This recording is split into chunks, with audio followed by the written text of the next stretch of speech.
नमस्ते। आज हम इस वीडियो के अंदर कक्षा 11 का चैप्टर नंबर 2 जीव जगत का वर्गीकरण, इसका आज हम कंप्लीट अध्ययन करेंगे।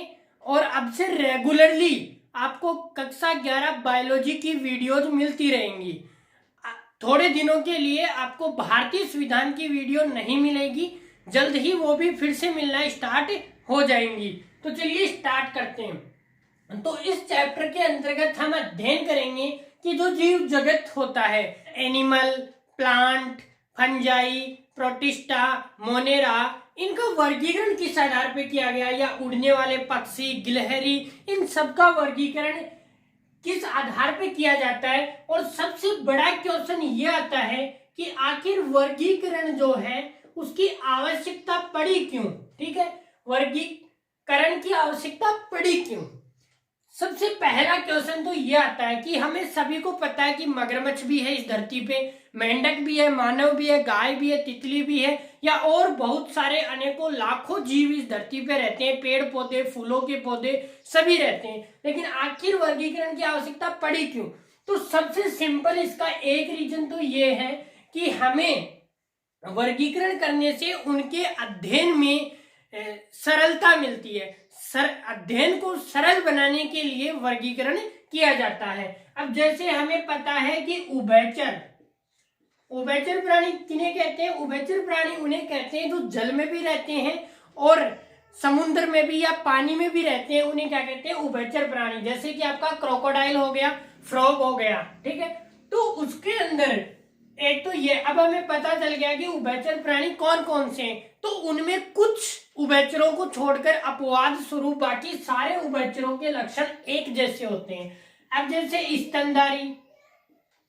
स्तनधारी प्राणी किन्हें कहते हैं, जो प्राणी बच्चे को जन्म देते हैं और अपने बच्चों को क्या करते हैं, दूध पिलाते हैं, उन्हें क्या कहते हैं, स्तनधारी। देखो यहां से हम परिभाषा याद कर सकते हैं, स्तन यानी कि स्तनों को, धारी यानी धारण करने वाले, स्तनों को धारण करने वाले प्राणियों को क्या कहते हैं, स्तनधारी। तो इसके अंदर क्या आ गया, मानव आ गया, आपका गाय आ गई, भैंस आ गई, बकरी आ गई। तो ये सारे, अब हमें पता है कि स्तनधारी प्राणी कौन होते हैं, स्तनों को धारण करने वाले और अपने बच्चों को दूध पिलाते हैं। तो इसके अंदर हमें आसानी हो गई अब अध्ययन करने में। इसी के लिए हम क्या करते हैं, वर्गीकरण करते हैं। बाकी और दूसरा कारण है जनन। अब हमें पता है कि वर्गीकरण हो गया, तो इनके अंदर हमें पता है कि जनन किस प्रकार से होता है। जैसे कि पेड़ पौधों में परागण के द्वारा होता है, स्तनधारियों में अलग अलग मेल एंड फीमेल अलग अलग होते हैं। ठीक है, उनके कारण होता है, फर्टिलाइजेशन के द्वारा होता है, इनके अंदर बाह्य निषेचन होता है, इनके अंदर आंतरिक निषेचन होता है। तो ये सारा हम बारी बारी से अध्ययन करेंगे। अभी हम पहला समझते हैं कि वर्गीकरण कैसे हुआ था, स्टार्टिंग कैसे हुई थी। तो सबसे पहले वर्गीकरण अरस्तु ने किया था। अरस्तु नामक एक वैज्ञानिक थे। उन्होंने क्या किया, उन्होंने सिंपली इसको दो भागों में विभाजित कर दिया, एक पादप और एक जंतु। ठीक है, एक किया उन्होंने पादप और एक क्या किया उन्होंने, जंतु। और पादपों को तीन भागों में विभाजित कर दिया, वृक्ष, झाड़ी और शाख। वृक्ष, झाड़ी और शाख। वृक्ष जो बड़े पेड़ पौधे होते हैं, छायादार पेड़ों को वृक्ष कहते हैं। झाड़ी जो थोड़े बौने होते हैं या धरातल से थोड़े बड़े होते हैं, उन्हें झाड़ी कहते हैं। और शाख जो धरातल के मतलब थोड़े से भी ऊपर, मतलब धरातल के लगभग चिपके हुए रहते हैं, जैसे दोब घास हो गई, ये क्या होते हैं, शाख। और जंतुओं को इन्होंने दो भागों में बांटा, एनेमा और इनेमा। एनेमा और इनेमा। एनेमा जो थे, इनमें आरबीसी रेड ब्लड सेल्स की उपस्थिति थी, इनके अंदर आरबीसी की अनुपस्थिति थी। तो इनका जो अरस्तु था, इनका सिंपल सा क्लासिफिकेशन ये था कि इन्होंने प्लांट और एनिमल या दो भागों में क्या कर दिया, क्लासिफिकेशन कर दिया। लेकिन ये जो क्लासिफिकेशन था ये ज्यादा दिनों तक टिक नहीं पाया, क्योंकि इन्होंने सिंपल सा विभाजन किया। इन्होंने ना तो कोई जनन के लक्षणों को इंक्लूड किया, ना कोई कोशिका विभाजन होता है कि नहीं होता, कोशिका का प्रकार जो यूकैरियोटिक प्रोकैरियोटिक है, ये किसी भी प्रकार को इन्होंने क्या किया, इसमें इंक्लूड नहीं किया। तो ये ज्यादा दिन चल नहीं सका। उसके बाद जो दूसरा आता है, इसको कहते हैं नॉर्मल। ठीक है, इसे कहते हैं टू किंगडम सिस्टम, द्विजगत वर्गीकरण, द्विजुगत वर्गीकरण कैरोलस लीनियस ने दिया था। और इन्होंने भी क्या किया, इन्होंने भी इसे दो भागों में बांट दिया, पादप और जंतु, पादप और जंतु के अंदर। तो पादपों में इन्होंने सिंपल सा विभाजन कर दिया कि पादप एक साइड और जंतु एक साइड। तो ये भी इनका क्या हो गया, कैंसिल हो गया, ये भी ज्यादा दिनों तक चल नहीं सका, क्योंकि ना ही इन्होंने किसी प्रकार का कोशिका विभाजन और किसी भी प्रकार का कुछ भी इंक्लूड नहीं किया। अब अगला जो आता है वो आता है थ्री किंगडम सिस्टम, तीन जगत वर्गीकरण। ये दिया था हैक्कल ने। कौन से वैज्ञानिक ने दिया था, हैक्कल नामक एक साइंटिस्ट है, इन्होंने दिया था। और इन्होंने क्या किया, इसको तीन भागों में विभाजित किया, ठीक है, प्लांट, प्रोटिस्टा और एनिमेलिया। एनिमल के अंदर जितने भी जीव जंतु आते हैं वो सारे आ गए, ठीक है। प्रोटिस्टा के अंदर आपके जितने भी शैवाल हैं वो शैवाल प्रोटिस्टा के अंतर्गत रखा गया है। लेकिन आज भी इस पे एक अपवाद बना हुआ है, क्योंकि कई लोग जो शैवालों को इसमें रखते हैं वो उसे फंजाई में रख देते हैं या किसी और जगत के अंदर रख देते हैं। अब इन्होंने तीसरा जो वर्गीकरण किया प्लांटिंग, इन्होंने पादपों को एक तरफ रख दिया, जंतुओं को एक तरफ रख दिया और शैवालों को एक तरफ रख दिया, ठीक है। लेकिन ये विभाजन आने के बाद भी और विभाजन की आवश्यकताएं महसूस की गई, तो उसके आधार पर एक चतुर्थ फोर किंगडम सिस्टम आया। और फोर किंगडम सिस्टम है वो दिया था कॉपलैंड ने। किसने दिया था, कॉपलैंड नामक एक साइंटिस्ट थे, उन्होंने दिया था। इन्होंने क्या किया, इन्होंने चार भागों में उसे विभाजित कर दिया, ठीक है। तीन तो ये आ गए, प्लांट, प्रोटिस्टा, ठीक है, प्रोटिस्टा, एनिमल और फंजाई। इन्होंने एक एक्स्ट्रा क्या जोड़ दिया इसके अंदर, फंजाई जोड़ दिया। फंजाई उन्हें कहते हैं जैसे वर्षा ऋतु के अंदर या जहां पे भी सीलन भरे जो स्थान होते हैं, जहां पे नमी युक्त जगह होती है, वहां पे फंजाई पाई जाती है, एक म्यूकर की तरह, इस तरह से एक उगाता है, ठीक है। एक सीलन भरे नमी युक्त स्थानों पर इसे कहते हैं फंजाई, जिसे आम भाषा में सांप की छतरी कहकर भी पुकारा जाता है। तो इन्होंने एक एक्स्ट्रा ये जोड़ दिया, ठीक है। ये हो गए फोर किंगडम सिस्टम। अगला जो आता है, देखो हमने टू किंगडम सिस्टम पढ़ा, थ्री किंगडम सिस्टम पढ़ा, फोर किंगडम सिस्टम पढ़ा, और अभी जो वर्तमान में सारे जीव वैज्ञानिक या सारे साइंटिस्ट जो फॉलो करते हैं वो है फाइव किंगडम सिस्टम, ठीक है। फाइव किंगडम सिस्टम में क्या किया गया कि इन पांच जगत बनाए गए, तो पांच जगत में एक तो हमारा था एनिमल, एक था प्लांट, ठीक है, एक एनिमल हो गया, एक प्लांट हो गया, एक फंजाई हो गया, ठीक है, एक कौन सा हो गया, प्रोटिस्टा, और इसके अंदर एक एक्स्ट्रा कौन सा जोड़ा गया, एक एक्स्ट्रा जोड़ा गया मोनेरा, ठीक है। देखो एनिमेलिया के अंतर्गत जितने भी हमारे जीव जंतु हैं, ठीक है, वो जीव जंतु एनिमल के अंदर आ जाते हैं। प्लांट क्या है, प्लांट जितने भी पादप हैं वो प्लांट के अंदर आ जाते हैं।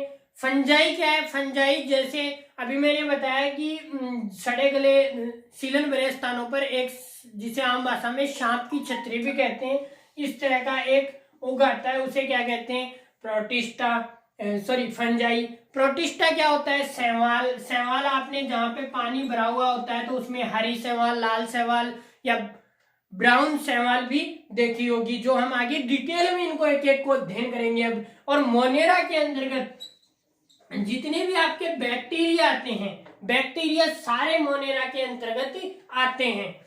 अब देखो हमने अभी पढ़ा कि फाइव किंगडम सिस्टम होता है। फाइव किंगडम सिस्टम में जो इसके लक्षण होते हैं वो एक तो लिया जाता है सेल का प्रकार, दूसरा ली जाती है कोशिका भित्ति, तीसरी ली जाती है केंद्रक झिल्ली, चौथी ली जाती है काय की संरचना और पोषण की विधि, जनन विधि। तो ये सारे सिम्टम को इंक्लूड करके फाइव किंगडम सिस्टम को क्या किया गया, डिवाइडेशन किया गया उसको। तो फाइव किंगडम सिस्टम अभी हमने पढ़ा, मोनेरा होता है, प्रोटिस्टा होता है, फंजाई, प्लांटी और एनिमेलिया, ठीक है। अभी हम पढ़ते हैं कि इनमें कौन सा तो सेल का टाइप पाया जाता है, जनन की विधि कौन सी होती है, पोषण की विधि कौन सी होती है, केंद्रक झिल्ली पाई जाती है कि नहीं पाई जाती, ये टेबल आपको बुक के अंदर भी मिल जाएगी और मैं आपको एक बार इसे समझा भी देता हूं। पहली आती है सेल कोशिका का प्रकार। तो मोनेरा के अंदर प्रोकैरियोटिक प्रकार की कोशिका पाई जाती है। बाकी प्रोटिस्टा, फंजाई, प्लांट और एनिमेलिया, इन सभी में यूकैरियोटिक प्रकार की कोशिका पाई जाती है। एक सिर्फ मोनेरा के अंदर प्रोकैरियोटिक प्रकार की कोशिका पाई जाती है। अब ये प्रोकैरियोटिक और यूकैरियोटिक प्रकार की कोशिकाएं कहाँ क्या होता है, तो ये हम जब कोशिका वाला जो हमारा चैप्टर है वो आएगा तब हम इसे डिटेल में पढ़ेंगे कि आखिर ये कोशिका क्या होती है। और दूसरी आती है सेल वॉल। सेल वॉल किसमें पाई जाती है? देखो मोनेरा के अंदर सेल वॉल कोशिका भित्ति पाई जाती है। देखो बेसिक मैं आपको समझा देता हूं। ये है मान लो कोशिका, ये बाहरी आवरण को कहते हैं कोशिका झिल्ली। इसके अंदर बाहर की ओर एक और आवरण पाया जाता है जिसे कहते हैं कोशिका भित्ति। तो ये कोशिका भित्ति किसमें पाई जाती है या नहीं पाई जाती? तो मोनेरा के अंदर कोशिका भित्ति पाई जाती है और सेलुलोज की बनी हुई होती है। किसकी बनी हुई होती है? सेलुलोज की बनी हुई होती है। और किसकी होती है? बहुसैकराइड एमिनो एसिड्स की बनी हुई होती है। एमिनो एसिड्स किसका? प्रोटीन का क्या होता है? बहुलक होता है। प्रोटीन किससे मिलकर बनी हुई होती है? एमिनो एसिड से। टोटल प्रकृति में 21 प्रकार के एमिनो एसिड पाए जाते हैं। एमिनो एसिड किससे बनते हैं? एमिनो एसिड हमारी जितनी भी जो प्रोटीन युक्त है, जैसे दाल हो गया, मांस, अंडा, मछली, इनसे क्या मिलती है? प्रोटीन मिलती है। बहुसैकराइड होते हैं ये, ठीक है, सेलुलोज के बने हुए होते हैं। ये आपके केमिस्ट्री में एक चैप्टर दे रखा है जैव अणु, या क्लास 12 की हम बायोलॉजी जब पढ़ेंगे आगे तो उसके अंदर आएगा जैव अणु। इसमें हम डिटेल में समझाया हुआ है सेलुलोज, बहुसैकराइड और एमिनो एसिड्स। अब आता है प्रोटिस्टा। प्रोटिस्टा के अंदर जो है सेल वॉल कुछ में पाई जाती है और कुछ में नहीं भी पाई जाती। फंजाई में किसकी बनी हुई होती है? काइटिन की बनी हुई होती है। काइटिन कैसा होता है? काइटिन आपने जैसे तितलियों के पंख वगैरह देखे होंगे या उड़ने वाले जैसे मच्छर के पंख देखे होंगे, वो सारे किसके बने हुए होते हैं? काइटिन के बने हुए होते हैं। प्लांट के अंदर भी कोशिका भित्ति पाई जाती है और सेलुलोज की बनी हुई होती है। जबकि जंतु जगत में, एनिमली जगत में सेल वॉल नहीं पाई जाती है, एब्सेंट होती है। उसके बाद आता है केंद्रक झिल्ली।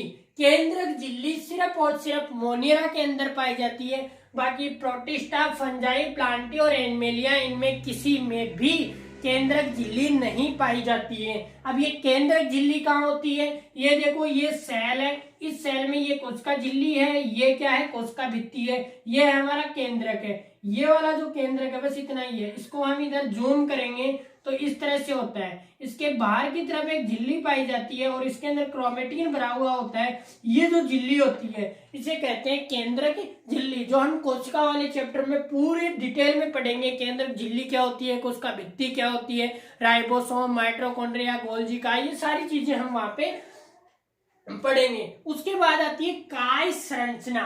मतलब काय संरचना का काय का अर्थ होता है कि शरीर, इनका जो शरीर है वो किससे बना हुआ होता है वो हम समझते हैं। तो देखो काय संरचना मोनेरा के अंदर सेल कोशिका का बना हुआ होता है, सिर्फ कोशिका का बना हुआ होता है। देखो हमने बहुत बार समझा, हमने 10th क्लास में भी आपने पढ़ा होगा कि हमारा जो शरीर है, शरीर की संरचनात्मक और क्रियात्मक इकाई का नाम क्या होता है? कोशिका होता है। उसके बाद कोशिका मिलकर किसका निर्माण करते हैं? उत्तक का। उत्तक मिलकर किसका निर्माण करते हैं? अंग का।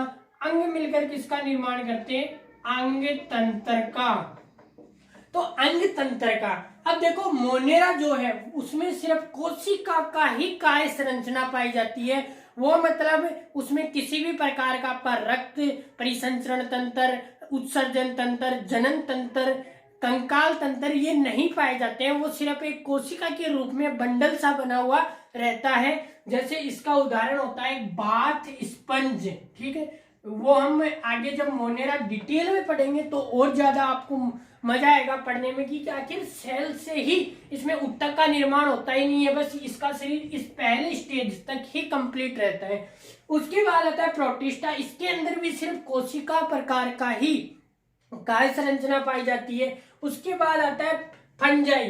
फंजाई के अंदर आपका उत्तक तक ही बनता है, उत्तक निर्माण ही होता है, ठीक है। उसके अंदर भी किसी प्रकार का अंग तंत्र नहीं पाया जाता है। उसके बाद आता है प्लांट। प्लांट के अंदर उत्तक से आगे बढ़ के अंग का निर्माण होता है। अंग के बाद उसके अंदर कोई सिस्टम का निर्माण नहीं होता है, ठीक है। उत्तक अंग का निर्माण होता है। उसके बाद एनिमेलिया में अंग तंत्र का निर्माण होता है।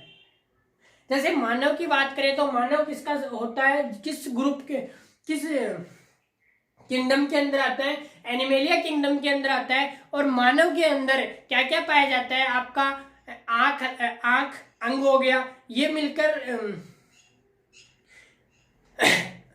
मनुष्य के अंदर क्या पाया जाता है, हट पाया जाता है। हट क्या एक अंग है, अब वो एक तंत्र बनाएगा, उसे कहते हैं रक्त परिसंचरण तंत्र। या अपशिष्ट पदार्थों को त्यागने के लिए क्या होता है, उत्सर्जन तंत्र। हड्डियों, हमारे शरीर में हाथ ऐसे काम कर रहा है, यहाँ पे हड्डी है, ये अंगुलियों में हड्डी है, ये पूरा क्या तंत्र कहलाता है, कंकाल तंत्र, स्केलेटन सिस्टम।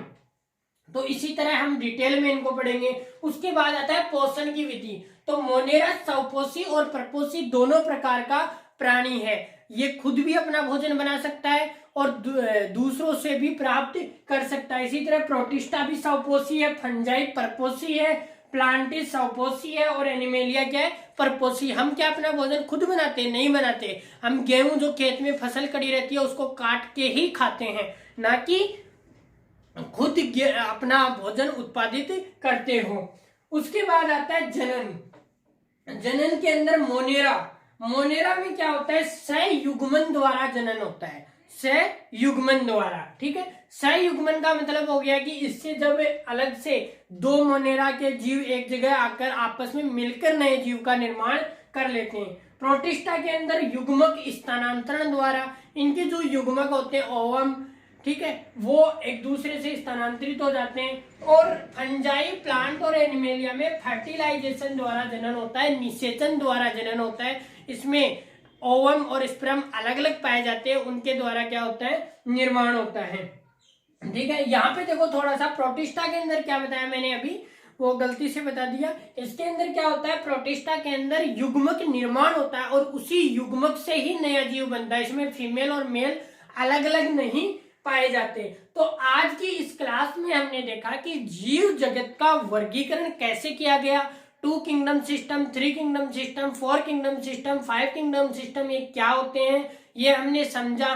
बाकी अब अगली क्लास में हम समझेंगे कि मोनेरा जगत को कंप्लीट स्टडी करेंगे कि ये क्या होता है। मिलते हैं हम नेक्स्ट वीडियो के अंदर। जय हिंद।